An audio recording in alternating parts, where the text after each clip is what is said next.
Zero buget pentru freelanceri să te ajute cu chestii importante gen cărți de vizită, bannere, logo-uri și alte alea. Well, I have a solution for you. Se numește Canva. Este și cu versiune gratuită. În primul tutorial îți voi arăta cum să-ți faci o carte de vizită. Hai! Te uiți la Canva. Acesta este homepage-ul, iar noi astăzi vom face o carte de vizită, așa că putem să mergem direct aici în partea asta de homepage, unde spune Thanks for being 1 million. Asta este business card. Și deja îți recomandă niște template-uri. Să facem o carte de vizită pentru fotograf. Dacă îți place grafica și nu vrei să schimbi nimic, tot ce trebuie să faci este să schimbi numele, să traduci fotograf de evenimente, să-ți adaugi numărul, o să las pe ăsta aici, adresa de e-mail și adresa de acasă. Mai modificăm și aici. Vrem să modificăm și elementul ăsta. Mergi direct la share, dai download, alegi de aici download PDF print. Mergem la templates să vedem ce mai avem disponibil și putem să căutăm în zona de templates că vrem pentru fotografie. Și hai să alegem una. Uite, îmi place treaba asta.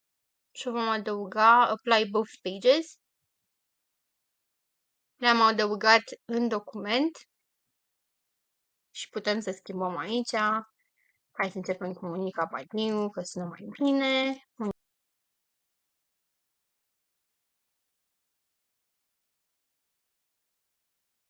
Imaginea o poți schimba, mai ales dacă ești fotograf, ideal ar trebui să poți să schimbi imaginea, să vrei să schimbi imaginea și mergi la Uploads, Upload File, mergi la tine în calculator, îți urci poza și schimbi aici varianta asta. Și hai să facem și treaba asta ca să vezi despre ce vorbesc și o să mergem wedding photo. Folosesc Pexels pentru chestia asta, îmi trebuie o fotografie standard. Hai să folosim pe asta. Nu free download. Și cred că am ales o dimensiune prea mică, dar whatever, hai să vedem. Mergem la Upload Files. Lăsăm să se încarce. Păi îl tragi pur și simplu. Și asta e. Și aici mai poți modifica o grămadă de alte chestii. Dacă chiar simți că ai nevoie, textul se poate mișca, îi poți schimba fontul.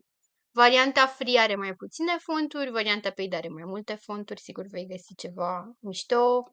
Nu-mi place elementul ăsta în mod special, putem să-l facem să dispară, îl putem înlocui, îl putem face mai mic, uite așa.